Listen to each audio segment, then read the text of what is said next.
पिछले 15 अगस्त जिस दिन हम लोग इस देश में आजादी की वर्षगांठ मना रहे थे, उस दिन प्रधानमंत्री नरेंद्र मोदी जी के आर्थिक सलाहकार इस सरकार के जो संवैधानिक पद पर बैठे हुए हैं, उस महापुरुष का नाम है विवेक देवराय, जिसको पागल खाने में भेजना चाहिए।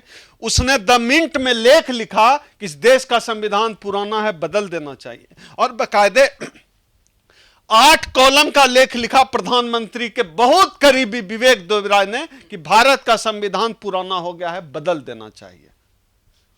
जब उन्होंने कहा तो उनके इस लेख को हम लोगों ने संकेत माना, यह आदमी चेक कर रहा है, यह सरकार चेक कर रही है। ऐसा कैसे संभव है कि प्रधानमंत्री का प्रमुख आर्थिक सलाहकार लेख लिखे और प्रधानमंत्री को पता ना हो? तो इसका मतलब है यह इस देश के बहुजनों के लिए एक संकेत है, इस देश का संविधान खतरे में है। बाबा साहब का संविधान खतरे में है।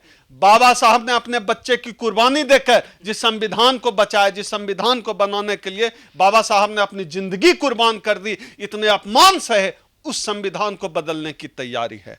इसलिए हम लोगों ने तय किया कि इस देश का बहुजन संविधान बचाने के लिए चुप नहीं बैठेगा कि हम संविधान को बर्बाद होते देख लेंगे, यह नहीं होगा। और हम लोगों ने तय किया कि आने वाले 5 नवंबर 2023 दिन रविवार को दिल्ली के रामलीला मैदान को भरने का काम करेंगे। हम आने वाले 5 नवंबर 2023 को दिल्ली के रामलीला मैदान में हम रैली करने जा रहे हैं, महारैली करने जा रहे हैं, संविधान बचाओ महारैली, जिसमें हमने देश भर के हजारों बहुजन संगठनों से हमने व्यक्तिगत तौर पर फोन करके, चिट्ठी करके, ईमेल करके, चैनलों के माध्यम से हमने लोगों से अपील की है, यह संविधान बचाने का समय है, क्योंकि 2024 का चुनाव नजदीक है। 2024 के चुनाव में अगर फिर से मनुवादी लोग सत्ता में आ जाते हैं, इस देश का संविधान तहस नहस हो जाएगा। इसलिए हम लोग 5 नवंबर 2023 के लिए आज आपके चैनल के माध्यम से भी अपील करते हैं इस देश के तमाम बहुजनों से। आप चाहे किसी भी सामाजिक संगठन से जुड़े हुए हों, आप कोई भी संस्था चलाते हों, लेकिन संविधान बचाने की जिम्मेदारी जितनी ओम सुधा की है, उतनी जिम्मेदारी आपकी भी है। आइए सब मिलकर संविधान बचाइए, नहीं तो कल आपको पछताने का भी मौका नहीं मिलेगा। तो संविधान बचाने की यह रैली है, इस देश के जो 90% बहुजन है उनके आत्मसम्मान की लड़ाई है। हम लोग इसलिए यह रैली कर रहे हैं। नहीं, देशद्रोही ही है जो संविधान के खिलाफ बात करे, देशद्रोही है, उसके ऊपर देशद्रोह का मुकदमा चलना चाहिए। लेकिन वो प्रधानमंत्री के सलाहकार हैं, कुछ भी लिख सकते हैं, कुछ भी बोल सकते हैं। हमारे बिहार में कहावत है, जब सैया भय कोतवाल तो डर काहे का, कि काहे डरेंगे भाई? इनका तो बाप ही बैठा हुआ है वहां संविधान बर्बाद करने के लिए। और समझिए कि इनको संविधान से दिक्कत क्या है।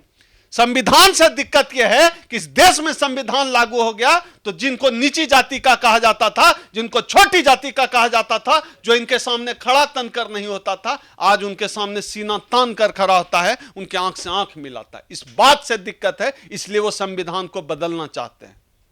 इस बात से दिक्कत है कि संविधान ही वह किताब है जिसने जानवर से इंसान का दर्जा दिलाने का काम किया है, इसलिए वो संविधान को बदलना चाहता है। लेकिन इस देश का एक एक अम्बेडकरवादी संविधान बचाने के लिए अपनी जान लुटा देगा।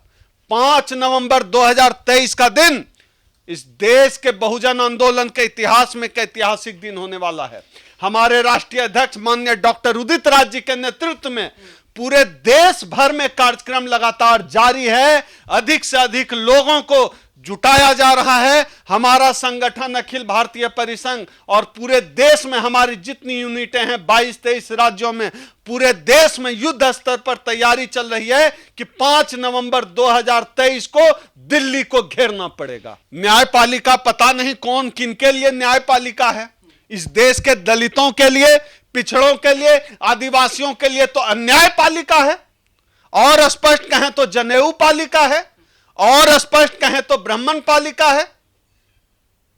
जिस जगह एक ही जाति का 90-95% लोग बैठा हुआ हो, वहां क्या उम्मीद कर सकते हैं आप? मैं बार बार एक उदाहरण देता हूं। बाबा साहब डॉक्टर अंबेडकर बंबई के पंचायती राज अधिवेशन में बोल रहे थे, तो बाबा साहब ने पूछा सभा में, इस सदन में बैठे हुए लोगों को यकीन है कि जज की कुर्सी पर बैठा हुआ व्यक्ति कोई ब्राह्मण हो और अपराधी भी ब्राह्मण हो तो अब ब्राह्मण जज न्याय करेगा? ब्राह्मणों का न्यायिक चरित्र ही नहीं होता है। पूरे सभा में चुप्पी छा गई थी। तो न्यायपालिका तो हमारे लिए है ही नहीं, उससे क्या उम्मीद करें? और आज तक का इतिहास है, पूरी दुनिया का इतिहास है कि न्यायपालिका राज सत्ता के इशारे पर काम करती है और राज सत्ता आज की तारीख में मनुवाद को बचाने का काम कर रहे हैं। इसलिए राज सत्ता और न्यायपालिका दोनों ही मनुवादियों की पोषक है। राजस्थान हाई कोर्ट में मनु की मूर्ति लगी है। जो न्यायपालिका अपने कैंपस से मनु की मूर्ति न हटा सके, उससे इस देश का SC ST OBC क्या उम्मीद करेगा? लेकिन दिल्ली में तो संविधान की कॉपी जलाई गई थी 2018 में। जलाई जाएगी, ये इनका राज है। ये संविधान जलाएंगे और हम जैसे संविधान बचाने वाले लोग भी हैं कि हम संविधान को बर्बाद ना हो इसके लिए भी हम जान लुटाने वाले लोग भी हैं। इस देश में करोड़ों अंबेडकरवादी संविधान बचाने के लिए जान लुटाने के लिए तैयार हैं। संगोल स्थापित हो गया संसद में, तो मनुवादियों आज की तारीख में राज सत्ता में कौन लोग बैठे हुए हैं? संगोल स्थापित करने वाले लोग बैठे हुए हैं, राजतंत्र वाले लोग बैठे हुए हैं। तो ये लोग सत्ता में हैं नहीं। विपक्ष जो है, विपक्ष की बात जाने, हम सामाजिक आंदोलन के लोग हैं, हम अंबेडकरवादी लोग हैं, हम तो विरोध कर रहे हैं ना। तो दोनों का होना चाहिए। नहीं तो हम कर लगती है, ऐसा लगता है दोनों की। नहीं, अब उनका वो जाने, लेकिन जो भी संविधान के खिलाफ है हम उनके खिलाफ है। इतनी छोटी सी बात है। और संविधान बचाने के लिए जो 5 नवंबर 2023 की रैली है, मैं आपके चैनल के माध्यम से तमाम सामाजिक संगठनों, अंबेडकरवादियों से अपील करता हूं, आप आइए। मेरा व्यक्तिगत नंबर है 8789325595। इस नंबर पे संपर्क करके आप भी संविधान बचाओ महारैली का हिस्सा बन सकते हैं।